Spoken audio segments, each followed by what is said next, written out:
Okay, so the first step to getting to your pull-ups in general is always going to be something like Olympic rings help really well.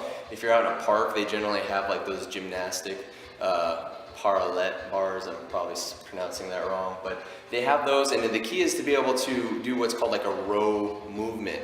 And like I said, this is the first step. Everybody always has difficulty understanding when it comes to the pull-ups because they just always are always defeated by the idea that they just can't do a pull-up, but they don't know where to start. This is the best place to start. Now from here, it doesn't matter how you get up there, okay? So if you have to bend your legs and just punch yourself up, but the control is all about the negative effect. You want to be able to slowly control yourself down.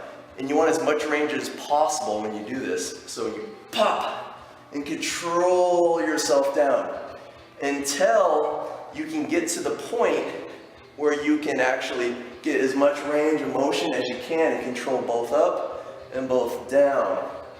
That's what you're shooting for. And what makes these rings best, like if you find something you can hang them on, is you can adjust them to any height. You can even do them from up here.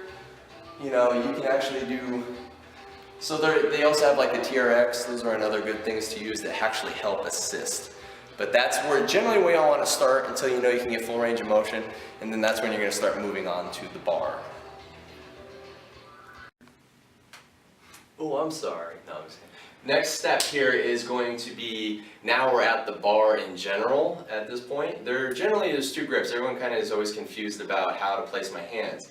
So shoulder width is preferred, and starting is where you do reverse grip. Okay, back of palms are out, and that's okay. This is what you would generally start with, the chin up, and this is more bicep focus and lat before you get to the overhand grip, which becomes the standard. Okay, this is what you'll use for any testing once you get to the strict versions of what is defining a pull-up. So we're going to start with, anyways, the chin up or reverse grip.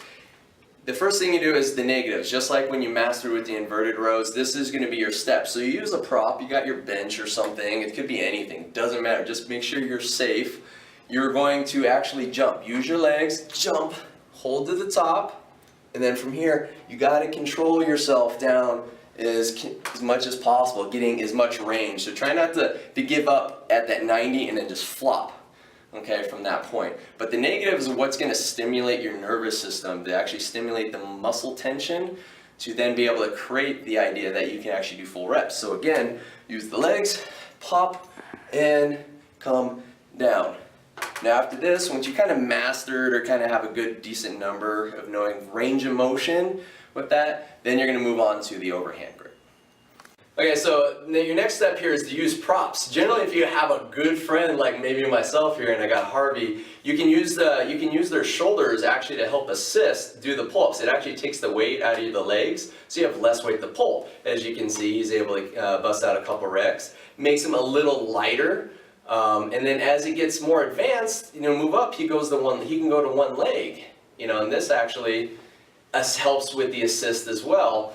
Still getting good reps in, and then when he's even more advanced and doesn't need a support of a prop, a friend, a tree, a bench, he just goes to no legs, and then from there he should be able to do his pull-ups. But that's what you do. So if you got a good friend, they should be able to help you out with some pull-ups here. Yeah.